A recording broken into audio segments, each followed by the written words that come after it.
for making an inquiry to buy an investment property. What I'd like to talk to you about today is building wealth through investment properties, using rental income as security and paying off your mortgages, and reaching financial freedom for you and for your family. So watch this DVD today and it may change your life forever.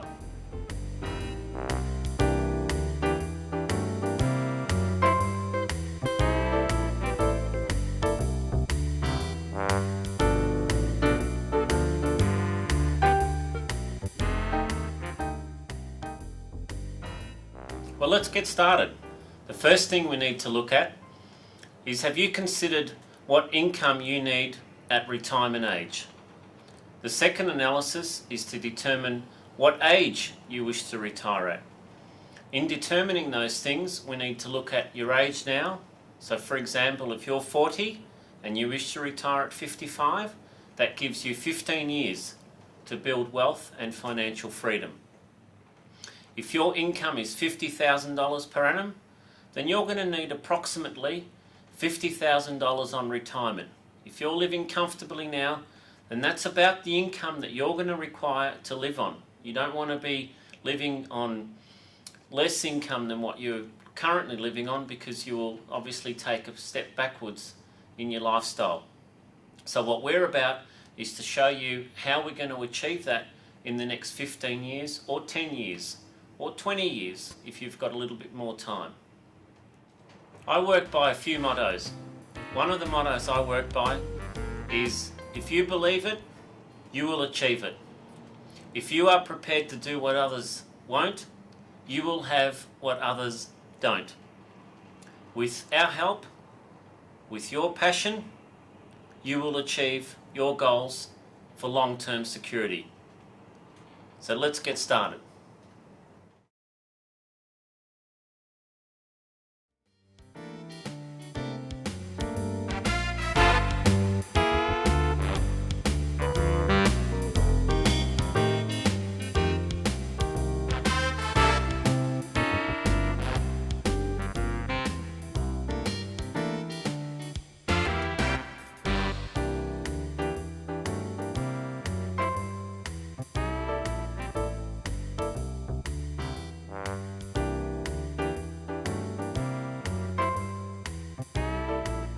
Let's use the example that we spoke about earlier.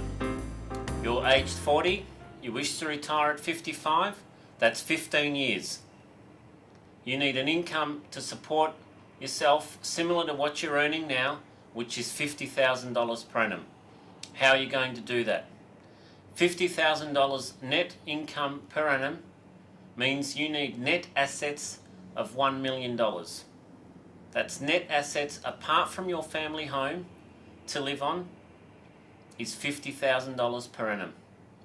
That is assuming a 5% residential investment return, which is currently what the market is offering. Our target is $50,000 per annum on age of retirement. We have 15 years to do that, and $1 million net assets. If they are not your goals, you need to write your goals down and seek help in determining how you're going to get there. Most Australians do not have their goals written down, and therefore they will not achieve their goals. You cannot simply rely upon the Australian government pension to live on retirement. It simply is not enough, especially if you're earning $50,000 or $60,000 or $70,000 household income. The pension will just not be enough for you. You need to determine your goals, write them down, seek help, and we need to determine a plan together on how you are going to achieve them.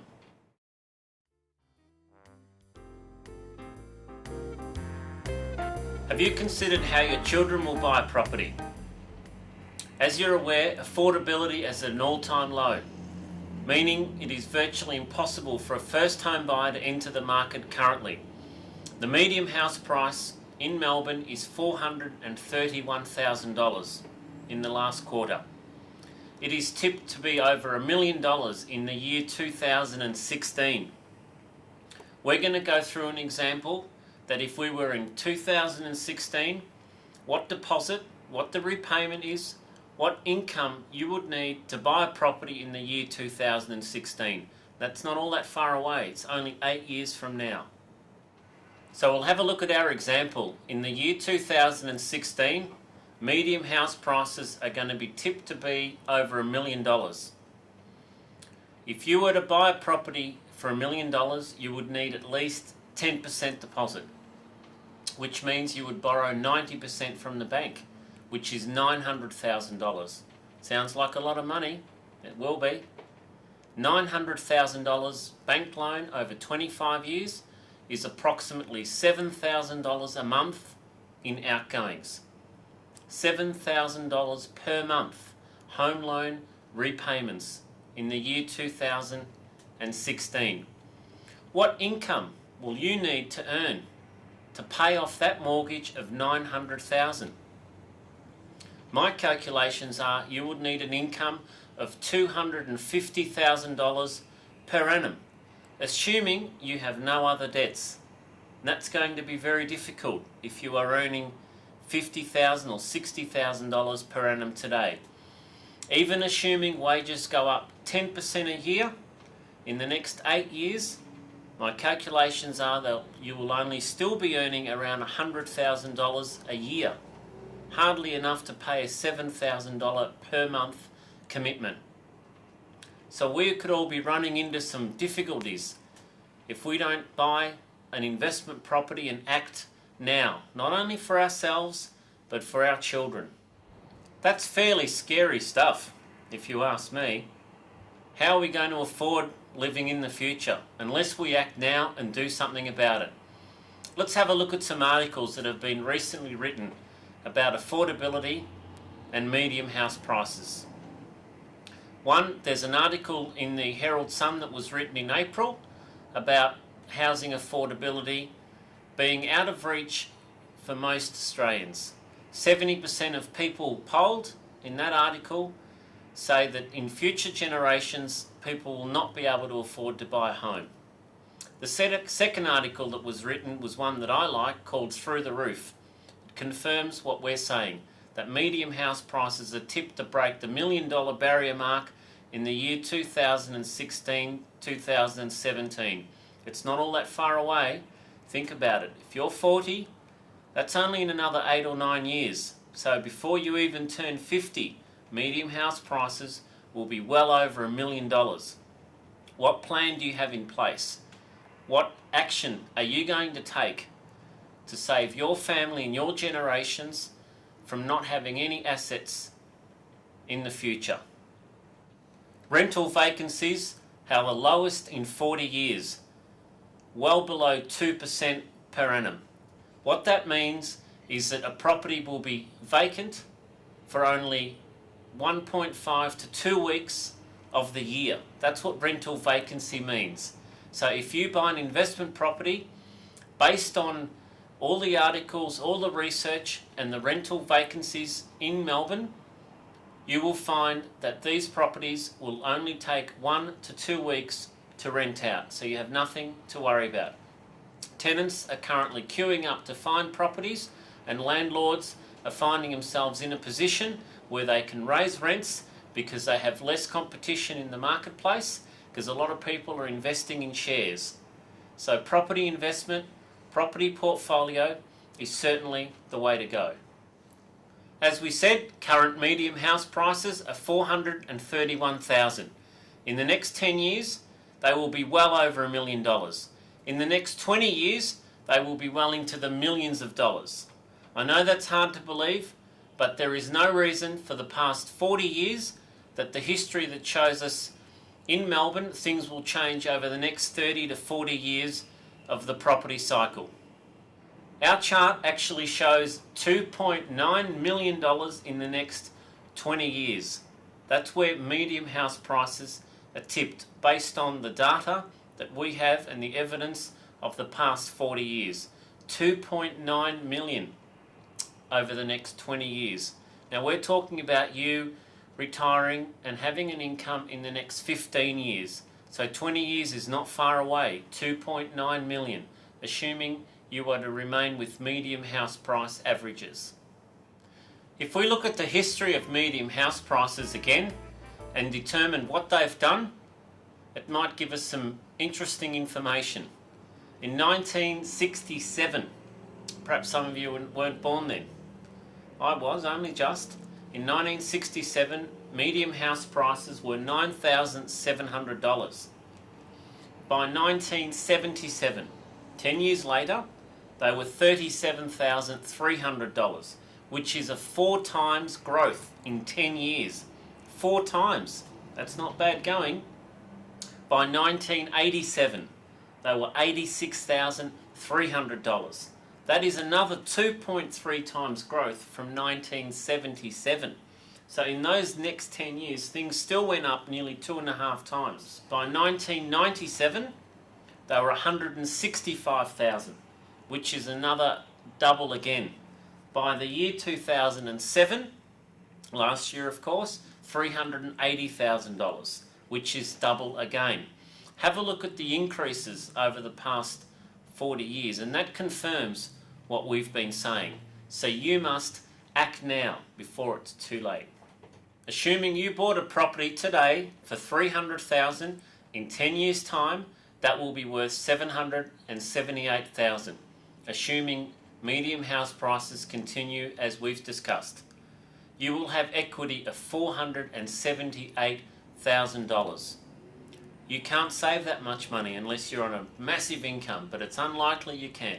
So you buy the house, it goes up in price, you have the equity, you've got a lot that you can do with that equity. So you've made the decision to buy your first investment property for approximately $300,000. As the tables will show, that property you have bought in year 5 will be worth $483,000. You will have equity of $183,000. With that equity, we will go to the bank for you in year 5 and you will buy your second investment property, but you will have to pay the current market value, of course, in year 5, which we estimate will be $483,000. You will use that equity to buy the second property. Once you've bought it, you use the rental income to help you pay the mortgage and cash flow it, of course. You will need advice from your accountant to show you how to do that, how to take best advantage of your tax and negative gearing, and how to make the property work for you. We say by year 10, based on our charts, that the equity in the second property will be combined equity of the first and second property of $773,000. That's in year 10. We are getting close to realising your dreams. By year 15, the equity over the 2 properties is now starting to really multiply, and we're up around $1.7 million, all things being equal, of course, all things continuing as they had in the past, based on what we have been told and what we've been aware of. By year 20, well and truly after the 15 years that we had estimated for you, you should have net equity assets of $3.2 million over those 2 properties. That's unbelievable. That sounds fantastic, and all of that needs for it to happen is for you to make the decision, make that commitment, and get the ball rolling and buy your first investment property. So the longer you wait, the harder it gets. Property isn't one of those things where the longer you wait, the easier it gets or the prices go down. That's not going to happen. I recently had a look at the BRW Rich List. As you know, that comes out once a year, and I quickly ascertained that 70% of the wealth in the BRW Rich List was all through property investment and property portfolios. It certainly hasn't done them any harm, and it won't do you any harm.